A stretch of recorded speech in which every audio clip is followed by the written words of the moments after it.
Hi guys, എല്ലാവർക്കും prognostic terror ടെക്കിന്റെ പുതിയൊരു അധ്യായത്തിലേക്ക് സ്വാഗതം. ഇന്ന് നമ്മൾ കൊണ്ടുവന്നിരിക്കുന്ന ടോപ്പിക് എന്താണെന്ന് പറഞ്ഞാല് നമ്മളുടെ പേഴ്സന്റെ നെക്സ്റ്റ് 48 hours തോട്ട്സ് ആണ് ഇന്ന് നമ്മൾ കൊണ്ടുവന്നിട്ടുള്ളത്. അപ്പോൾ നെക്സ്റ്റ് 48 hours നിങ്ങളുടെ പേഴ്സൺ നിങ്ങളെ കുറിച്ച് എന്തൊക്കെയായിരിക്കും ചിന്തിക്കുന്നത് എന്നതാണ്. ഇത് തികച്ചും ഒരു ലവ് റീഡിംഗ് ആണ്. അതുപോലെ ഇത് എല്ലാവർക്കും റെസൊനേറ്റ് ആകണമെന്നില്ല. റെസൊനേറ്റ് ആകുന്നവരെന്തായാലും സപ്പോർട്ട് ചെയ്യുക.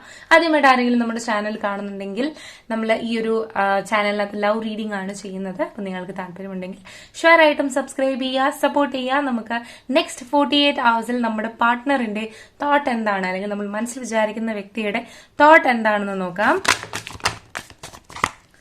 Okay, please guide us.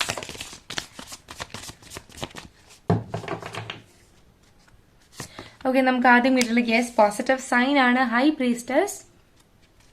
Second ആയിട്ട് നമുക്ക് കിട്ടിയിട്ടുള്ളത് okay 5 of wands, page of wands. Okay, the star card നമുക്ക് കിട്ടിയിട്ടുണ്ട്. Okay, 10 of cups. അപ്പോ ഷുവർലി നിങ്ങളുടെ പേഴ്സൺ ഒരു റീകൺസിലേഷൻ ആഗ്രഹിക്കുന്നുണ്ട് എന്നതാണ് നമുക്ക് ഇതിനകത്ത് കാണാൻ പറ്റുന്നത്. പിന്നെ നമുക്ക് കിട്ടുന്നുണ്ട് king of pentacles, 2 of swords. Okay, King of Cups and Queen of Cups നമുക്ക് കിട്ടിയിട്ടുണ്ട്. അതുപോലെ തന്നെ നമുക്ക് ജഡ്ജ്മെന്റ് ആണ് ഓവറോൾ ആയിട്ട് നമുക്ക് മാസ്റ്റർ കാർഡ് ആയിട്ട് കിട്ടിയിട്ടുള്ളത്. അപ്പോൾ ഈ ഒരു പേഴ്സൺ എന്ന് പറയുന്നത് ഭയങ്കര എക്സൈറ്റഡ് ആണ് എന്തോ കാര്യത്തിന്. നിങ്ങളുടെ പാർട്ട്ണർ അല്ലെങ്കിൽ നിങ്ങൾ മനസ്സിൽ വിചാരിക്കുന്ന ആള് എന്തോ ഒരു കാര്യത്തിന് ഭയങ്കര എക്സൈറ്റഡ് ആയിട്ട് ഇവിടെ കാണിക്കുന്നുണ്ട് ഈ ഒരു 48 hours. പക്ഷെ മേ ബി എന്തെങ്കിലും നിങ്ങൾക്കൊരു സിഗ്നൽ തരാൻ അല്ലെങ്കിൽ സർപ്രൈസ് തരാൻ മേ ബി അവർ വെയിറ്റിംഗ് ആയിരിക്കാം. അതുപോലെ നമുക്കൊരു 10 of cups കിട്ടിയത് കൊണ്ട് തന്നെ റീകൺസിലേഷൻ നിങ്ങളുടെ ഈ ഒരു നിങ്ങളിപ്പോ നോ കോണ്ടാക്ട് സിറ്റുവേഷനിലൊക്കെയാണ്, വളരെ സങ്കടകരമായിട്ടുള്ള സിറ്റുവേഷനിലാണ് നിങ്ങൾ നിൽക്കുന്നതെങ്കിൽ റീകൺസിലേഷൻ ഇവിടെ പോസിബിൾ ആകുന്നതായിട്ട് നമുക്ക് കാണാൻ പറ്റുന്നുണ്ട്. വളരെ ഹാർട്ട് ബ്രേക്കിംഗ് ആയിട്ടുള്ള സിറ്റുവേഷൻസ് നിങ്ങളുടെ ലൈഫിൽ വന്നിട്ടുണ്ടാവാം. ഒത്തിരി കൺഫ്യൂസിംഗ് ആയിട്ടുള്ള സിറ്റുവേഷൻസ് നിങ്ങളുടെ ലൈഫിൽ ഈയിടെ വന്നിട്ടുണ്ടാവാം. അല്ലെങ്കിൽ നിങ്ങളുടെ ആ ഒരു റിലേഷൻഷിപ്പിൽ, ഇപ്പൊ ഫ്രണ്ട്ഷിപ്പ് ആണെങ്കിൽ പോലും അല്ലെങ്കിൽ റിലേഷൻഷിപ്പ് ആണെങ്കിലും വന്നിട്ടുണ്ടാവാം. പക്ഷെ ഇതിനു മുമ്പ് ചിലപ്പോൾ നമ്മുടെ പാർട്ട്ണർ നമ്മളെ കുറിച്ച് നെഗറ്റീവ് ആയിട്ടായിരിക്കും ചിന്തിച്ചിട്ടുണ്ടാവുക. പല കാര്യങ്ങളും നമ്മൾ തുറന്ന് പറയാൻ ശ്രമിച്ചിട്ട് അവർ നമ്മളെ അക്സെപ്റ്റ് ചെയ്തിട്ടുണ്ടാവില്ല. അതുകൊണ്ട് തന്നെ ഇനി മുന്നോട്ട് അങ്ങോട്ട് നിങ്ങളുടെ പാർട്ട്ണറിന് ഒരു ട്രാൻസ്ഫോർമേഷൻ അല്ലെങ്കിൽ നിങ്ങളെ കുറച്ചും കൂടി അണ്ടർസ്റ്റാൻഡ് ചെയ്യേണ്ടതായിരുന്നു. എപ്പോഴേക്കോ അവരുടെ ബിഹേവിയർ മെച്യൂർ ആയില്ല, ഇമ്മെച്യൂരിറ്റി അവർ കാണിച്ചു എന്ന രീതിയിലുള്ള ചിന്ത വരുന്നുണ്ട്. ദാറ്റ് മീൻസ് നിങ്ങളുടെ സൈഡിലേക്ക് പോസിറ്റിവിറ്റി അല്ലെങ്കിൽ പോസിറ്റീവ് ആയിട്ടുള്ള ചിന്ത, അല്ലെങ്കിൽ നിങ്ങളുടെ ആ ഒരു കണ്ടീഷൻ ആയിരുന്നു ശരി, അല്ലെങ്കിൽ നിങ്ങളെടുത്ത തീരുമാനമായിരുന്നു വളരെ കറക്റ്റ് എന്ന ആ ഒരു രീതിയിലേക്ക് ഈ വ്യക്തി എത്തുന്നതായിട്ട്. ഇപ്പൊ നിങ്ങളായിരിക്കും മേ ബി അവരെ ബ്ലോക്ക് ചെയ്യാൻ പറഞ്ഞത്, അല്ലെങ്കിൽ ഇനി വരണ്ടെന്ന് പറഞ്ഞത്. എന്ത് സിറ്റുവേഷൻ ആണെന്ന് എനിക്കറിയില്ല, പക്ഷെ നിങ്ങളാണ് ശരിയായിട്ടുള്ള ഡിസിഷൻ അന്ന് എടുത്തിരുന്നത്. ഈ വ്യക്തി തികച്ചും നിങ്ങളെ മിസ്അണ്ടർസ്റ്റാൻഡ് ചെയ്യുകയായിരുന്നു, അല്ലെങ്കിൽ നിങ്ങളുടെ ഭാഗത്താണ് ന്യായം. അത് എത്ര ആൾക്കാർ പറയാൻ ശ്രമിച്ചിട്ടും അല്ലെങ്കിൽ പറഞ്ഞ് മനസ്സിലാക്കാൻ ശ്രമിച്ചിട്ടും ഈ ഒരു പേഴ്സൺ ആ ഒരു സമയത്ത് ഉൾക്കൊണ്ടില്ല. അതുകൊണ്ട് ഇപ്പോ ആ പേഴ്സൺ അതിനുവേണ്ടി റെഗ്രറ്റ് ചെയ്യാൻ തുടങ്ങിയിരിക്കുന്നു എന്നതാണ് എനിക്ക് ഇതിനകത്ത് കാണുന്നത്. അയാളുടെ പല മിസ്റ്റേക്സും അയാൾ പലപ്പോഴും പല ആൾക്കാരും കേട്ടില്ല. ഇപ്പൊ നിങ്ങളെ തന്നെ നിങ്ങൾ പലവട്ടം ആവർത്തി സത്യം പറഞ്ഞിട്ടും അല്ലെങ്കിൽ സാഹചര്യം പറഞ്ഞിട്ടും അയാൾ തീരെ അണ്ടർസ്റ്റാൻഡ് ചെയ്യാതെ നിങ്ങളെ മിസ്അണ്ടർസ്റ്റാൻഡ് ചെയ്യുന്ന ആ ഒരു അവസ്ഥയായിരുന്നു ഉണ്ടായിരുന്നത് നിങ്ങളുടെ ആ ഒരു ലവ് റിലേഷനിൽ. അല്ലെങ്കിൽ പല കാര്യങ്ങളും നിങ്ങൾ പറയുമ്പോൾ അതല്ല മറ്റൊരാൾക്ക് വാല്യൂ കൊടുത്തുകൊണ്ട് അദ്ദേഹം അല്ലെങ്കിൽ ആ ഒരു വ്യക്തി പറയുന്നതായിരിക്കും കറക്റ്റ് എന്ന രീതിയിൽ പലപ്പോഴും ഫ്രണ്ട്സിന് മേ ബി ഇമ്പോർട്ടൻസ് കൊടുത്ത് സംസാരിച്ചിട്ടുണ്ടായിരിക്കാം. പക്ഷേ നൗ നിങ്ങളുമായിട്ടുള്ള ഒരു ബ്യൂട്ടിഫുൾ ഹാപ്പി മൊമെന്റ്, അല്ലെങ്കിൽ നിങ്ങൾ എത്രത്തോളം കരുതലാണോ ഈ പേഴ്സണ് കൊടുക്കുന്നത് അതിനെക്കുറിച്ച് ഈ പേഴ്സൺ ചിന്തിക്കാൻ തുടങ്ങിയിട്ടുണ്ട്. ബിക്കോസ് എന്തോ സഡൻ സിറ്റുവേഷൻ ഈ വ്യക്തിയുടെ ലൈഫിൽ വന്നിട്ടുണ്ടാവണം. അതുകൊണ്ട് നിങ്ങളായിരിക്കും എപ്പോഴും ഈ വ്യക്തിയുടെ സൈഡിൽ ലോയൽ ആയിട്ട് നിൽക്കുന്നത് എന്നതാണ് ഈ പേഴ്സൺ മനസ്സിലായത്. മേ ബി നിങ്ങളുടെ ആ ഒരു തേർഡ് പാർട്ടി എനർജി നിങ്ങളുടെ ആ ഒരു സിറ്റുവേഷനിൽ ഉണ്ടെങ്കിൽ പോലും ഈ വ്യക്തി ഇപ്പോ റിയലൈസ് ചെയ്യാൻ തുടങ്ങിയിരിക്കുകയാണ്. അതുപോലെ നിങ്ങൾ റീകൺസിലേഷൻ നിങ്ങൾ ആഗ്രഹിക്കുന്നുണ്ടെങ്കിൽ അതിനുള്ള ആ ഒരു സ്റ്റാർട്ടിംഗ് സെറ്റപ്പ് ഈ വ്യക്തി ചെയ്തുകൊണ്ടിരിക്കുകയാണ്.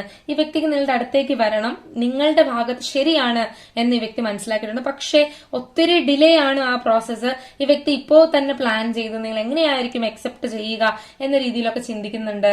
അതുപോലെ ഏറെ കുറെ പേർക്ക് ഐ തിങ്ക് ആ സർപ്രൈസ് നിങ്ങൾക്ക് തരാൻ വേണ്ടിയിട്ട് ഈ വ്യക്തി ഒത്തിരി ആഗ്രഹിക്കുന്നുണ്ട്.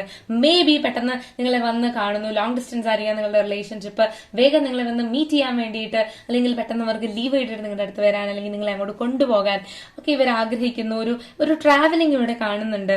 അതുപോലെ നിങ്ങളുടെ പല ആഗ്രഹങ്ങളും അവർ ഈ ഒരു പ്രാവശ്യം നിങ്ങളുടെ അടുത്തേക്ക് വരുമ്പോഴത്തേക്ക് പൂവണിയാൻ പോവുകയാണെന്നാണ് എനിക്ക് മനസ്സിലാവുന്നത്.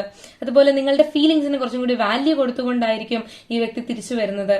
അതുപോലെ നിങ്ങളിപ്പോ യാതൊരു പ്രശ്നവുമില്ലാതെ കടന്നു പോകുന്ന ആൾക്കാരാണെങ്കിൽ നിങ്ങളുടെ റിലേഷൻഷിപ്പിൽ ഭയങ്കര വലിയൊരു എക്സൈറ്റ്മെന്റ് കാണിക്കുന്നുണ്ട്, ആ ഒരു സർപ്രൈസിന്റെ ആ ഒരു എനർജി കാണിക്കുന്നുണ്ട്. അതുപോലെ സം കൈൻഡ് ഓഫ് ഈ വ്യക്തി കാൽക്കുലേറ്റ് ചെയ്യുകയാണ്, അന്നത്തെ ദിവസം എങ്ങനെയായിരിക്കും, ഇങ്ങനെയായിരിക്കും, അല്ലെങ്കിൽ ഞാൻ അവിടെ പോയിട്ട് എന്തായിരിക്കും പറയേണ്ടത്, ഞാൻ എങ്ങനെയായിരിക്കും ചെയ്യേണ്ടത്, എങ്ങനെയാണ് ബിഹേവ് ചെയ്യേണ്ടത് എന്ന രീതിയിലൊക്കെ ഈ വ്യക്തി ചിന്തിക്കുന്നതായിട്ട് കാണുന്നുണ്ട്. അതുപോലെ നിങ്ങളെ ഈ വ്യക്തി ഇമ്മൻസ് പെയിനിൽ ആഴ്ത്തിയിട്ടുണ്ടായിരുന്നെങ്കിൽ നിങ്ങളുടെ പെയിനെ എങ്ങനെ എടുത്തു കളയാം, നിങ്ങളെ എങ്ങനെ സമാധാനിപ്പിക്കാം, എങ്ങനെ ആ ഒരു ഹാർമോണിയസ് റിലേഷൻഷിപ്പ് തിരിച്ചു പോകാം എന്ന രീതിയിലൊക്കെയാണ് ഈ വ്യക്തി ചിന്തിക്കുന്നതെന്നാണ് കാണാൻ പറ്റുന്നത്. അതുപോലെ എനിക്കറിയില്ല, നിങ്ങൾക്ക് ചിലപ്പോൾ ഈ വ്യക്തിയുടെ ബിഹേവിയർ കൊണ്ട് പെയിൻ ഉണ്ടായിട്ടുണ്ടാവാം. ബിക്കോസ് ഈ ഒരു വ്യക്തി പെയിൻ കുറയ്ക്കാൻ വേണ്ടിയിട്ട് ശ്രമിക്കുന്നതായിട്ട് നമുക്കിവിടെ കാണുന്നുണ്ട്. അതുപോലെ സർട്ടൻ സ്റ്റേജിൽ നിങ്ങളെ വളരെ കൺഫ്യൂസ്ഡ് ആക്കിയിരുന്നു ഈ വ്യക്തി. പക്ഷെ ഇപ്പോൾ ഈ വ്യക്തി ഒരു മെച്ചുവേർഡ് ആയിട്ടുള്ള ആ ഒരു സിറ്റുവേഷനിൽ എത്തിച്ചേർന്നിരിക്കുകയാണ്. അതുപോലെ തികച്ചും ഒരു ജഡ്ജ്മെന്റ് സിറ്റുവേഷനിലാണ് ഈ വ്യക്തി നിൽക്കുന്നത്.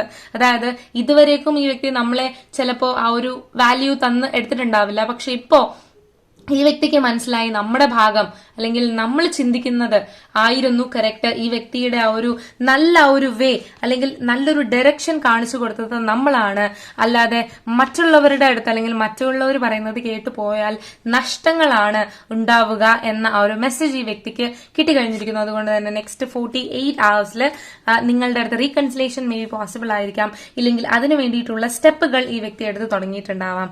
ഇല്ലെങ്കിൽ മേ ബി നിങ്ങൾക്ക് എന്തെങ്കിലും സർപ്രൈസുമായിട്ട് ഈ വ്യക്തി നിങ്ങളുടെ അടുത്തേക്ക് വരികയാണ് എന്നതാണ് എനിക്ക് മനസ്സിലാവുന്നത്. ഇനി എന്തെങ്കിലും മെസ്സേജ് ഈ വ്യക്തിക്ക് നമ്മളോട് അല്ലെങ്കിൽ ഈ ഒരു പേഴ്സണ് നമ്മളോട് പറയാനുണ്ടോ എന്ന് നോക്കാം.